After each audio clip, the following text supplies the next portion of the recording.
ସବୁଦିନ ପାଇଁ ଯଦି ଆପଣ ସୁନ୍ଦର ରହିବାକୁ ଚାହୁଁଛନ୍ତି, ସୁସ୍ଥ ରହିବାକୁ ଚାହୁଁଛନ୍ତି, ଆଉ ଦୁର୍ବଳ ନ ହେବାକୁ ଚାହୁଁଛନ୍ତି, ତାହେଲେ ଅଷ୍ଟାଙ୍ଗ ଯୋଗ ଆଜ୍ଞା କରନ୍ତୁ। ଅଷ୍ଟାଙ୍ଗ ଯୋଗ କଲେ ଆପଣଙ୍କ ଶରୀର ସବୁବେଳେ ଗ୍ଲେଜ୍ ରହିବ, ଲୋଚାକୋଚା ହେବ ନାହିଁ, ଦୁର୍ବଳ ହେବ ନାହିଁ, ଆଉ ଆପଣ ସବୁବେଳେ ସୁସ୍ଥର ରହିବେ। ଗୋଟିଏ କଥା ହେଉଛି, ବୟସ ହଟିଗଲେ ବା 40 ବର୍ଷ ପରେ ପ୍ରତ୍ୟେକ ମଣିଷଙ୍କର ମୁଖ ଗାଲ ସବୁ ଲୋଚାକୋଚା ହେଇଯାଏ, ଚର୍ମ ଲୋଚାକୋଚା ହେଇଯାଏ, ଧୁଡ଼ୁ ଧୁଡ଼ୁ ହୁଏ। ତେଣୁ ସବୁରୁ ରକ୍ଷା ପାଇବା ପାଇଁ ଏକମାତ୍ର ଅଷ୍ଟାଙ୍ଗ ଯୋଗ ଦରକାର।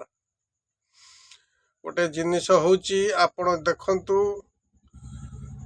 ମୁହଁଟା ଗୋଟେ ଏଭଳି ଜିନିଷ, ମୁହଁକୁ ସତେଜ କରିବାକୁ ହେଲେ ବା ମୁହଁର କୌଣସି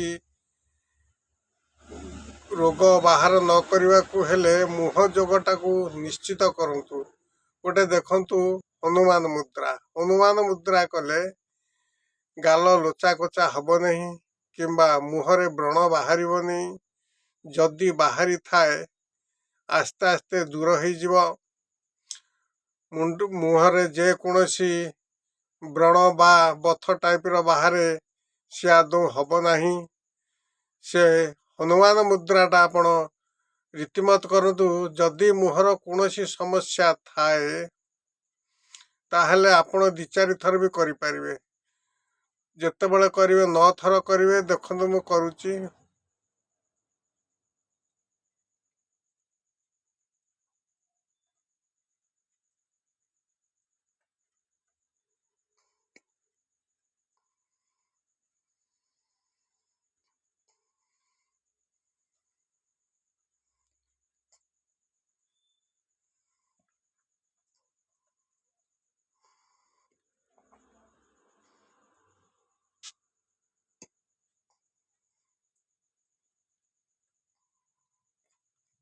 ପାଟିର ପବନ ପୂରେଇ ଟାଇଟ୍ କରିବେ ମୁହଁକୁ।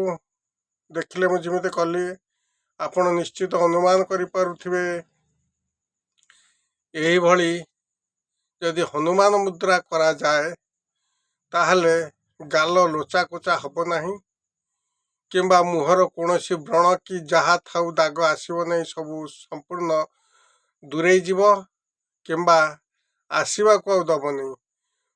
ଅଷ୍ଟାଙ୍ଗ ଯୋଗ ରୀତିମତ କରିବାର ଫଳଟା ହେଉଛି ଏଇଆ, ଆସୁଥିବା ରୋଗ ଆସିବ ନାହିଁ, ଯେଉଁଟା ଅଛି ଧୀରେ ଧୀରେ ଦୂର ହେଇଯିବ, ଆଉ ଭବିଷ୍ୟତରେ କେବେ ଆସିବ ନାହିଁ। ଯଦି ରୀତିମତ ଆପଣ ଅଷ୍ଟାଙ୍ଗ ଯୋଗ କରନ୍ତି, ଏ ଗୋଟେ ଜିନିଷ ଜାଣିଲେ ଆପଣ ଏହାକୁ ନିଶ୍ଚିତ କରିବାକୁ ଚେଷ୍ଟା କରନ୍ତୁ। ଜୟ ଜୀ ପିତାମାତା କି ଜୟ।